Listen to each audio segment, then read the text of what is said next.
Ravens flock, Ravens Nation, man. Flock Nation, what's good? I want to dedicate this video to Marcus Peters. That's what I want to get on today. That's what the topic going to be about today. Marcus Peters. A lot of people been hating. A lot of people been taking shots at him. A lot of people asking for him to be off the team. A lot of people criticizing him. But a lot of people don't realize he was the reason that Justin Houston came to the team, because he advocated for it. Because him and Justin Houston is like this. So without Peters, you wouldn't have Houston. Marlon Humphrey will openly tell you himself, because he's openly said it. Marcus Peters helped his game tremendously. It's no coincidence that every time when Peters is on the field, good things happens for the defense. It's no coincidence. We seen what life was like when Peters was out all season. We seen what life was like on the defense. Marlon was getting burnt. Marlon was getting toasted.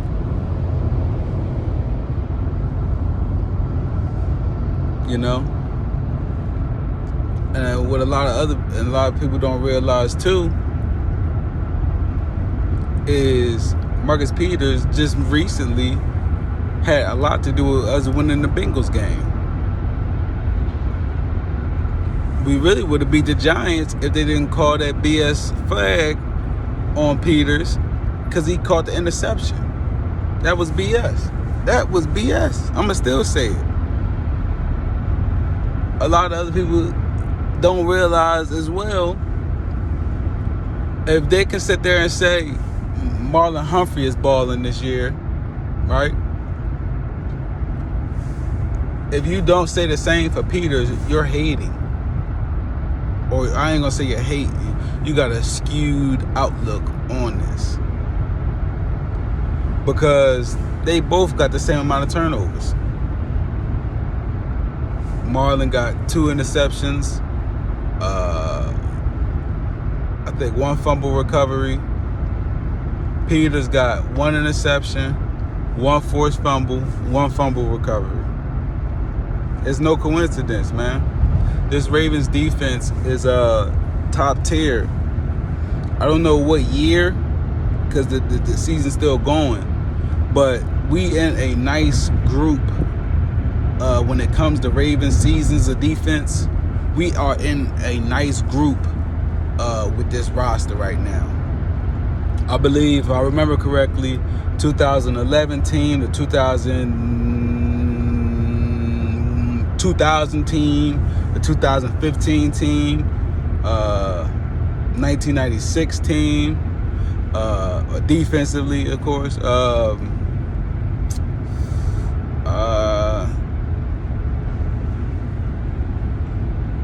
I want to say 2011 low-key too. But again, the season not over yet, you know? And if Marcus Peters had he been healthy this whole time, oh man, and caught them 3 interceptions or whatever that game was, and he was dropping the passes, man, we'd be in elite company right now, doing great right now. So my thing is, that was the point I wanted to make too. This defense right now is top 3 in the league in turnovers. Top 3. In the top 3 for turnovers. So my question is, if we sign street meat players, or if we have players that are old, if we have players that aren't living up to their hype as a draft pick, right? How on earth are we in the top 3? The top 3 of turnovers and counting. 8 games to go, and we top 3 in the league in turnovers defensively. How we trash? How Oweh trash? Something working. Something is working. And I can't give too much credit to McDonald because he got a lot of help on the defense, as you should. You know? But they made sure, because Wink wasn't able to work with this. No. Wink had Houston, you know, but we ain't had Peters and shit. We relied on Humphrey. And that's another thing, too. I don't see how people can be asking for Marcus Peters' departure. I don't get that. I don't know when y'all started watching football, but it can't be long. But Marcus Peters literally has the same, if not better, resume of the likes of a player called Dwayne Starks. Some of y'all might know who he is. Chris McAllister. Some of y'all might know who he is. You feel me? Asante Samuels. Some of y'all might know who he is. You feel me? Peters is low-key a Hall of Famer, a legend. Honestly, I seen the stat, but I didn't need to see the stat to know that. He's been the best corner in the NFL since 2015. Come on, man. If Lamar can get frustrated in his moment, Marcus Peters can get frustrated in his moment. I don't know what the issue would have been about in regards to the out of bounds thing. I thought he was out. I feel like 100% he was out. I do. But you know, it is what it is. I don't know what caused all that reaction on the sideline, but I didn't appreciate Oweh. I don't know what he said, but I didn't appreciate Oweh adding his 2 cents. Like, come on, bro. You just got in the game, Oweh. Don't rock the boat. That's what they used to tell me and shit. Fucking man, don't rock the boat. You feel me? I ain't gonna go that far on you, Oweh, but chill, bro. Chill, bro. You trying to get to where MP at. You trying to last as long in the league as MP. I ain't coming at your game. I ain't one of them people. I fuck with you, Oweh. I'm just saying. I don't know what words y'all exchange or nothing like that, but don't make no enemy in Peters, bro. You feel me? I fuck with Peters. That's the homie, man. He's a legend. I respect your elders, Oweh. Or better yet, just look away, mind your business. You feel me? But yeah, I really don't understand how people talking down on Peters like he ain't that dude. Like, I don't understand. He locked up DeAndre Hopkins when he first came here. What are we talking about? What are we talking about, yo? Like I said, we seen what production we was getting from Humphrey when Peters wasn't on the field. We seen what production we was getting from Marlon. And it wasn't a lot. It ain't no coincidence Peters back on the team now. We look how we looking. It ain't no coincidence, yo. He's a big anchor of this defense, yo. Right along with Calais and Houston. They're big anchors. You feel what I'm saying? Chuck Clark, he needs to go. And everybody can sit there and talk about Peters, though, but nobody want to talk about how Chuck Clark can't catch an interception. Nobody want to talk about how Chuck Clark always in wrong position. Nobody want to talk about how Chuck Clark been here for almost 4, 5, 6 years and still fucking up on the field. Somehow securing a roster spot. Geno Stone played better than Bull. Shouts out to Geno Stone, man. But it's all good. I'm just proud of the defense, what we doing right now, man. I feel like, if I didn't say it before, I'll say it again. I feel like now is the time. Granted, I seen the Panthers get a win, but to me, that game's like the battle of who wanted a higher draft pick to me, because I didn't understand that. I didn't understand that. What the hell y'all draft Drake London for? And this is the shit y'all do. Like, this is why we talking about teams be purposely picking up players that they know ain't gonna change their damn teams, but still grabbing them and making it worse on teams like us that really could have used players like that. You know what I'm saying? I don't get that. I really don't. But Drake London, I thought he was good, but he ain't look too hot out there. But yeah, man, we shouldn't need too much to win these next 8 games. We shouldn't. It should be pretty smooth sailing. I ain't gonna say every game gonna be easy, but I fully believe. Fully believe. I don't know if it's another word to mix it in.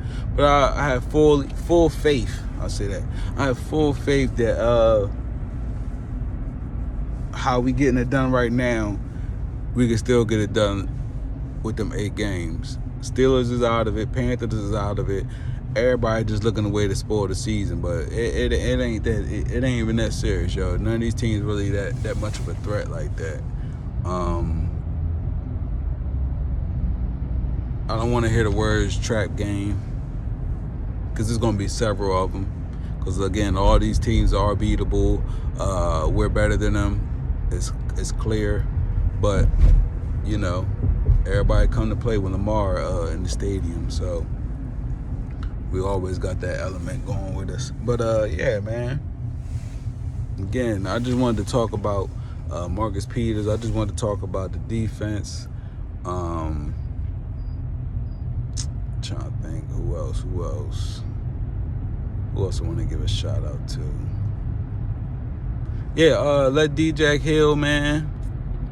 We're gonna need him come to playoffs.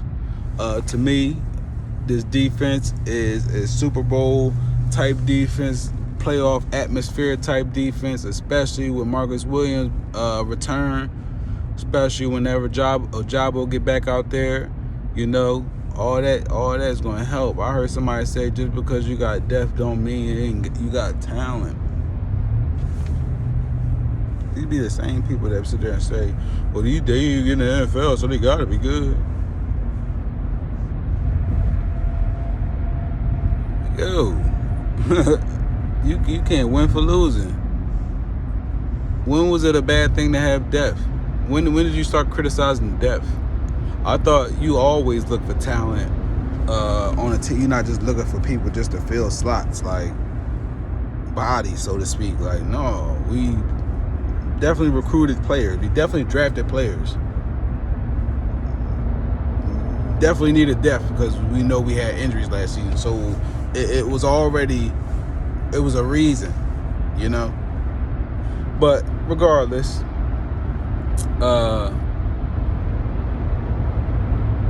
I'm really proud of the team, man. I'm not proud of coaching because Gregory seems to it's like an ego thing with him. It's like he wants to show off and make it like I can hit the switch whenever I feel like it. I created this. I'm the reason Lamar is having. I'm not saying he's saying this, but that's how it feels in my mind. I created this. I created how Lamar is playing. I'm having, but in that same breath, you know, if you want to be the captain of the ship, you got to go down with the ship too.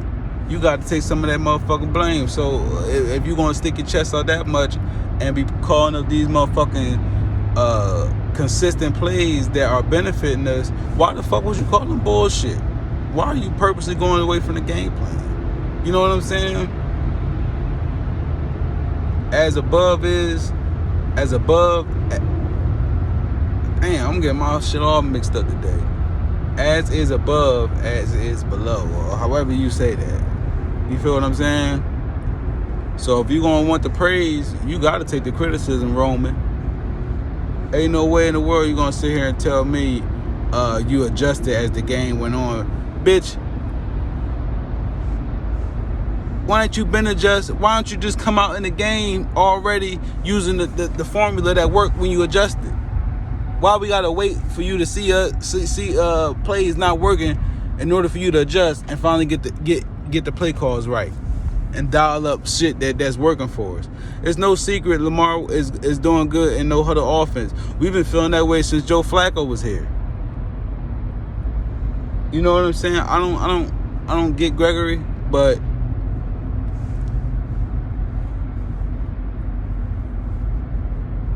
I don't get Gregory. But I know this team, they playing for each other. A lot of people say, oh, we need dogs, we need dogs, we need dogs. We don't have no dogs, we don't have no dogs. But then when you see a dog barking, when you see that German, when you see that Rottweiler, Marcus Peters barking, he look at him, he barking, he need to get off the team. He's getting in people's faces and this and that. But fuck, y'all wanted Pickens? Pickens had character concerns. It wasn't proven. And Ravens ain't gonna gamble on no shit like that. Even though I wanted Pickens, but I'm just saying, Peters is proven. Some people want to sit there and say, oh, it's okay when it's away from us, but then when we actually get what we asking for, I ain't saying everybody, but then you actually get what you're asking for, it's a problem. It's a problem. Some people was just clamoring for we need dog. Ain't no dogs on this team. It's all choir and church boys. John scared to have somebody in the locker room. Well, there we got Peters. Peters went the fuck off on him. Peters went the fuck off on everybody. Or whoever messed up for the play. Peters was going off. Now all of a sudden, oh, Peters need to go. What? You get rid of the dog? He was going last year. Did you see what the defense looked like? Did you see what the defense looked like? Come on, man. Shouts out to Marcus Peters, yo. Hall of Famer. I'm telling y'all he's up there with Dwayne Starks and motherfucking Chris McAllister. And Chris McAllister is one of my favorite cornerbacks of all time. Favorite.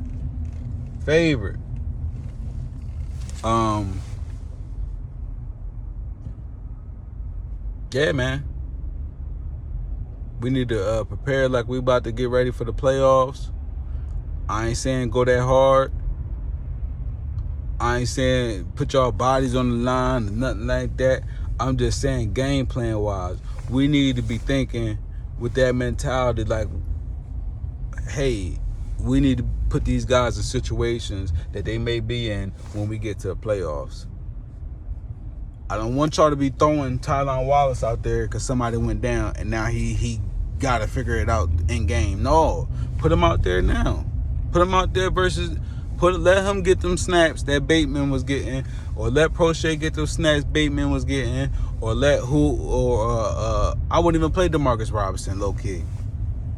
Work with them young guys and let them eat, man. Let them get some what is it called? Confidence. Let them build their confidence up, man. You know what I'm saying? But we shall see.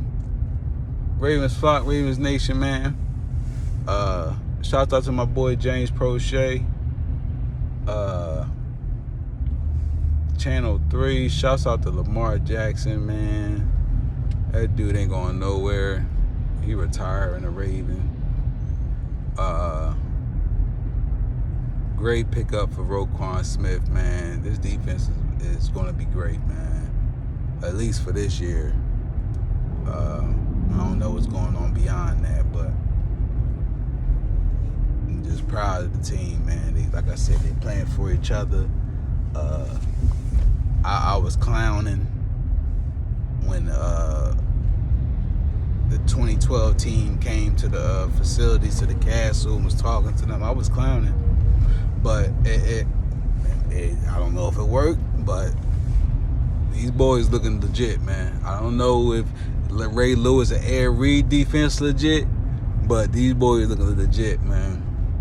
I'm loving how they playing. I'm loving how the defense coming together. Everybody trying to count Queen out too right now because of Roquan Smith.